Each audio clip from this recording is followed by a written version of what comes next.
So the question is, when you feel stressed out, when you have a big work project coming up, when you have a fight with your family or friends, or you have some type of stressful event occurring in your life, do you feel an increased severity in your narcolepsy symptoms? Do you have a desire to sleep more? Do you have more disrupted sleep at night? If that's the case, that's what we're going to be talking about today. So it was about 2 years ago when I first started to realize that when I felt stressed out, when I was having problems at work, or when I was having relationship issues, or anything that would cause me stress, I would want to sleep more during the daytime, and I would also struggle to sleep more at night. And as I started to see this pattern reoccur over and over again, I started to ask the question, why is this happening? Why is this happening around the stressful events that I'm having? And on other days when I don't feel stressed out, when I'm not having these stressful events, when I'm off work or not having issues, I don't feel these symptoms as severely. And understanding this process has been one of the bigger breakthroughs in my narcolepsy journey, so I wanted to come here and share my experience with you guys. So my first step in understanding these emotions and understanding the stress and how it affects me in my day-to-day life was getting a better understanding of my unconscious mind. So the first thing to understand about our unconscious mind is that it does not work like our conscious mind, and the fact that it is not rational. It does not think rationally, it does not act rationally, and it's hard for us to understand because, again, our conscious mind is much more rational, much more present. And the job of our unconscious mind is to protect us at all costs. And typically that can come at the cost of our social life, that can come at the cost of our fulfillment, that can come at the cost of our enjoyment, and for us that comes at the cost of feeling fatigued sometimes. So inside of our unconscious mind is a bunch of suppressed emotions and suppressed events that our unconscious mind has deemed too painful to feel or too painful to think about.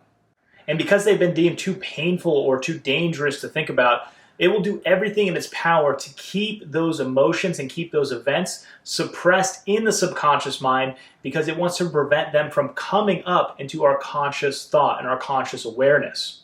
But what happens as we continue to live our life, we experience other events and we experience other situations that are similar to these suppressed emotions or these suppressed events that are sitting in our unconscious mind. And these new events, these new situations, stimulate these suppressed emotions and threaten them from coming to our conscious awareness. And as these come closer and closer to our awareness, again, unconscious mind means we do not see, we do not understand, they are unconscious, right? And as they come closer and closer to coming out into our conscious mind, our unconscious mind can create real symptoms inside of our body in order to distract us from feeling these suppressed emotions.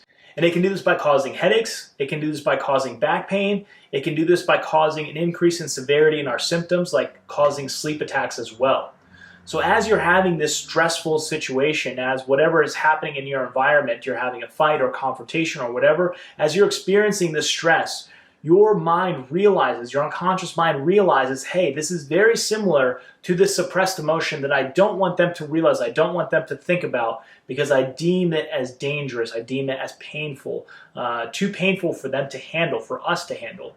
As that happens, it creates a symptom so that we stop thinking about that emotion, we stop thinking about the situation, and we can only focus on what our body is experiencing, like a severe headache, like back pain, like falling asleep. Because when we're worried about being fatigued, when we're worried about feeling achy, when we're worried about something that's going on inside of our body, what we cannot worry about is things that are happening in our environment, the conflict that we're having, the stress that we are experiencing, the things that have happened inside of our past that are threatening to come into our conscious awareness. And being able to understand this process better and be able to see these patterns in myself has been the basis for what has been able to change my experience in my life with narcolepsy. And after talking to so many people having the same experience, when you feel stress, when you're having a confrontation, as these sleep attacks hit, I really believe that it is happening with a lot of other individuals as well. And I think understanding this process and understanding how our emotions play effect in this process and how these emotions can increase the severity of our symptoms, and working on our emotional health and working on the suppression issue and working on avoidance will allow us to live a fuller life and allow us to decrease the severity of the symptoms that we feel with our fatigue, with our decrease in ability to sleep at night, and our mental health, and all of these things that go together. Now, if this message resonates with you guys, I highly recommend checking out the book Mind Body Prescription. It's going to talk a lot about how the symptoms and the mind and all this stuff are interconnected. Now, it doesn't specifically talk about narcolepsy, but it does talk about symptoms that occur in the body from emotional suppression.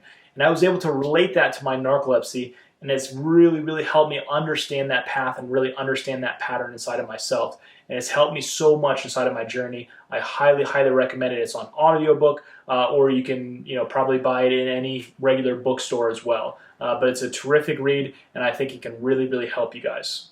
So I hope you guys enjoyed this video, and I hope this information is going to help you guys along your journey. If you guys have narcolepsy and you guys are looking for alternative strategies and resources, definitely check out the description down below. I have a free narcolepsy course that's going to help with this stuff, with nutrition, with lifestyle, everything that I've used over the past few years to become less reliant on medication and live day to day without needing stimulants or needing any type of medication to live a full life. Also, if you guys want to support the channel, definitely hit that subscribe button and like the video. That does help me produce more content like this. Knowing that you guys are enjoying it and knowing that it is helping you guys is really, really powerful to me.